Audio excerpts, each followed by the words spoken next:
now Tiffany and Grace Benefit, and do you all? I guess maybe standing is better, so everybody can see. Yeah, that's fine. Because since we're all. Take it out of this.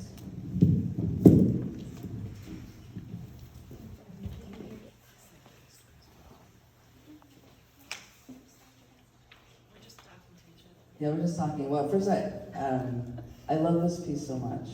We actually met at the Open. So in the many incredible things that the Contemporary Jewish Museum has done over these many years is that we met the opening night and connected, and then her and her husband came over for Shabbat and we became friends. So another example of what the museum does. But I love this piece because I hate bras. And I have big boobs, so it has been a lifelong struggle of how much I hate the underwire. And I saw this piece, and I also had no idea what it was made from. And I love that you called your sisters to donate bras to this project, and then all the layers of what this means to you, which is why artist talks are so great. There's some statistic that most people go into a museum and walk by a piece of art in 6 seconds. Which as an artist you're like, no! Because you've worked on a piece for years, and there's so many incredible layers. Has the piece, watching people experience it, has it changed the way you think about the piece when people thought it was like dog leashes or? I loved that people thought it wasn't bras. To begin with, as I said, first of all, I love being able to be in this conversation with Tiffany, and that gravity thought of putting us together. Yeah. And you didn't even know that we had connected. No. And I think one of the great things is that we are so different. Yeah. And I knew your work, and I thought there's no way I can have a conversation in public with her because she's like a genius public speaker. And I thought, no. But I admire, well, as far as bras and It's not boobs horse first, bridles,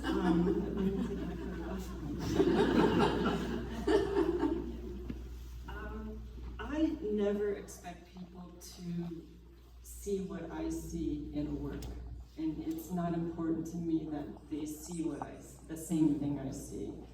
So the opportunity for a conversation is interesting because also I think an artist discovers what they were even thinking about from my way of working. But I have since made 2 other bra sculptures because I don't feel done with the material and what it can convey and the different ways it can be used. Well, it's interesting that you just said, because I think another area that we're different, which is super interesting, is that for me, I do want the people to know what I was thinking. I really do. To me, it's just I'm super into creative process. I love reading books about people's creative process and what they were thinking, and I love going beyond that the initial layer. So for me, and so interesting that you say that, because I know Ken and I, some artists don't even put titles, which is no, to me that's half the piece, is the title of the piece. Oh, I forgot to say the title of my piece back there. Oh my gosh. The title of my piece is from the Yeats poem, "The Center Will Not Hold." My piece is called "The Center Will Hold," because my Jewishness has held strong through this whole period and even got stronger. So I can't believe I didn't mention it, because normally the titles are so much half of the piece, and then if I get a chance to explain people what I was thinking, it's I'm bringing them in with me in all the wrestling, because a lot of times the work is, and again, that feels very Jewish to me, just the wrestling and the creative process, and thinking it's good, thinking it's bad, and distilling, and so I say, I love doing that. Do you like to tell people when they ask you, when I came out that night, that's how we met, is I was tell me about this piece. Would you prefer I just experienced it? In a way, yes. That's so radically different, I can tell you. Well, I think for me, like, I don't like to go in a museum and have everything explained to me before I've had a chance to really look at it. And look at it for maybe twice or 3 times to have a way in. Before then I hear who made it, why they're important, what they were thinking. That's just kind of how but then I love to know the title. I love to know all about them. And I love when Davida, as a great docent, can take me through the fine arts museums and give me all this information I may have never had. But for me, I'm happy to talk about the work eventually, but I think it's great if you get your first hit directly from the work. I completely get that, and I think,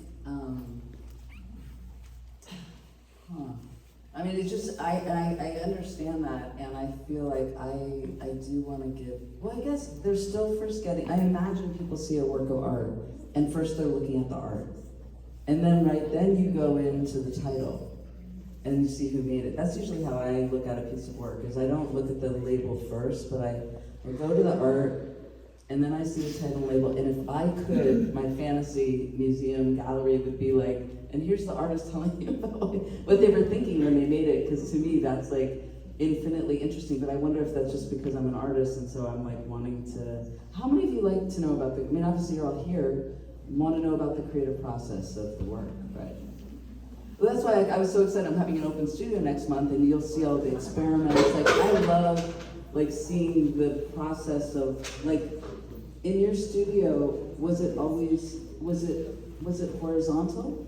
So, as I maybe said, I really did not know at all what I was doing when I started cutting up these bras. I just knew I needed to find something that I could work with, maybe cut up or hammer, and connect it to what I was dealing with my health.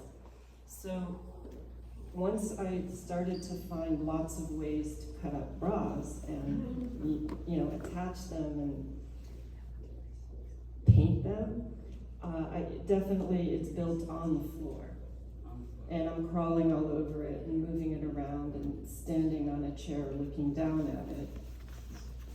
So it's many steps till it starts to, like, I don't When you first saw it, like, when was the first time you saw it? I intended for it to be suspended, okay. But I just didn't know what all the components would be. There's something I didn't say, which is there's a back, a back layer, and it's made from tumbled glass that was a pale blue, and I wanted to make a nod to all the MRIs and X-rays and things that I was having, and my fascination with looking at them as like visual material. Also information that was either good or bad, and losing the judgment on that, but just having long been interested in negatives. So I thought it would be interesting to juxtapose the unruliness of the bras with the rigor and a geometry of stringing the glass together and have it behind, and felt also like a nod to both Albers and Asawa. Thank you. I stained the blue glass that red color because it obviously could feel like parts of the body, but it's just also a color that I love.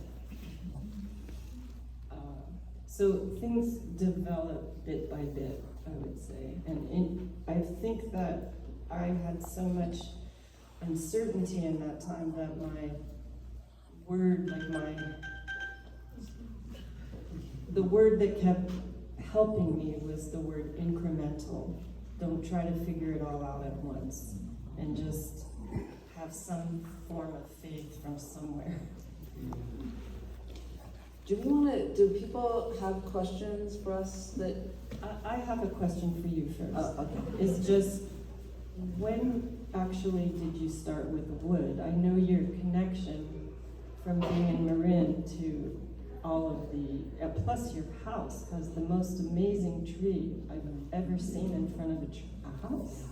I know that And drew us does to the that house so much. tree like influence all your woodwork? I think growing up near woods, and I really did go there. We went there all the time as a child, and I was always so struck that these trees have been alive for thousands of years. I think I was always I felt like it was like a cathedral to go into Muir Woods. So that was a big part of my upbringing, certainly growing up there.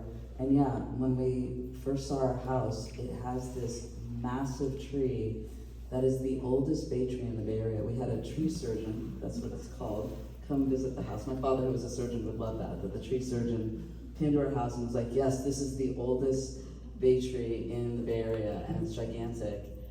And so I think so it was during COVID.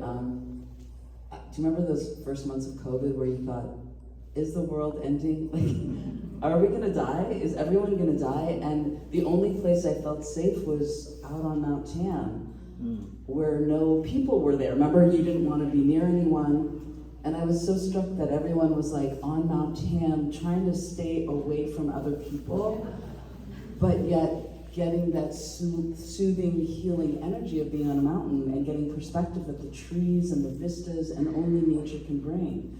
So I was so struck with how healing and perspective giving these trees were. And then it was like that moment when I was like, I have to make a feminist history tree ring. And now I love all the different trees are totally different looking, and from olive trees. She's addicted. I saw her show in New York. She's addicted to trees. That's a good thing to be. I could be addicted to a lot of other things, but I'm addicted to trees. Yeah. So, and I also do make light boxes, and as a filmmaker, I really love those. And I work in miniature scale, which I think being in the woods makes me feel like you're really small and the trees are really big. I love how the trees change your perspective and your sense of scale and time and in space. So sometimes I think, did all of my work lead to this work and I'm just returning to myself? Because I'm like that little kid walking through Muir Woods with my parents and being in awe of the trees. And, Kat has moved. I used to say I was an atheist, and my husband has converted me to be agnostic. Now I'm agnostic.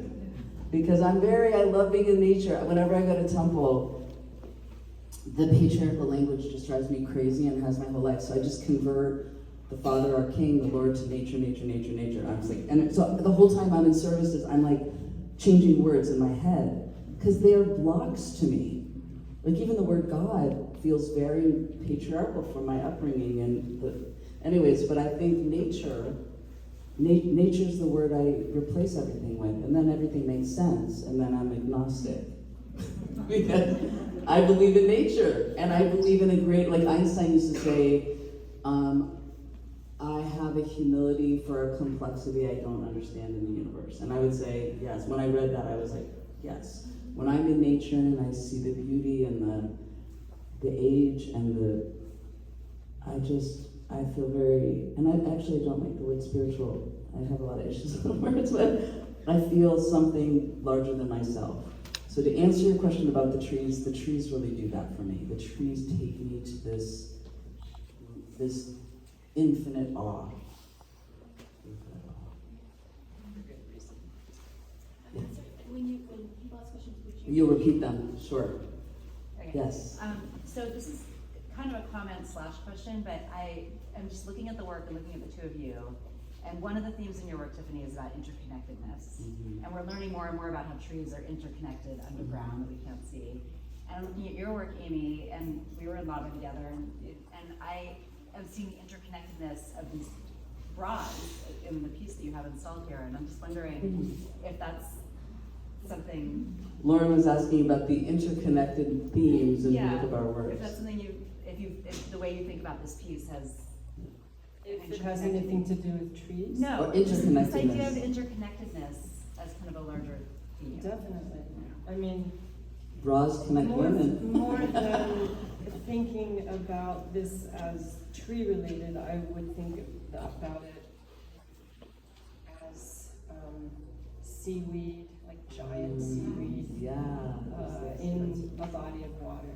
And I mean, it could also be construed as seaweed. But yeah, it's definitely about being interconnected and probably larger than myself. And so many people have dealt with cancer and are dealing with cancer. So I didn't want to make like a little object about cancer. I didn't know how to do that. And I didn't really think, I mean, I feel fortunate that it wasn't really just about cancer as much as it was about Annie Albers and Ruby Sala and just what all the possibilities can be when things are interconnected. Beautiful. Yeah. So, thank you both for being so articulate about your work and your processes, because I might be the person who walks by a piece of art in 6 seconds. Yeah. And She said she might be the person, she appreciated hearing the background, because she might be the person that walks by a piece of art in 6 seconds. but hearing the process has changed everything for me. So, question for each of you about the process. When I heard how you were constructing this on the ground, what came up for me right away was my perfectionism. Like, how could you do this and move through it? Maybe that's just me, and it doesn't happen for the two of you. Well, I'm not a perfectionist. I'm very much an improviser, and I very much like to take chances and see what's going to happen and then perfect that at different stages. But I don't have a need for perfection, basically. So the question, was a perfectionism in the making. I have to say this, I'll share with you because the feminist history tree ring, it's all hand burned. And it's a very expensive piece of wood, salvage wood, and then it's a very long process. And I do sculpture editions, and then I do a framed print, large scale, like 6 feet. And it got into the DeYoung Open, the other open, this whole year of opens. And right before, there was an article about it somewhere, and I wrote to the journalist, I'm like, you spelled Steinman wrong, Gloria Steinman. And she's like, oh, I was just referencing the document about your artwork. And I was like, oh!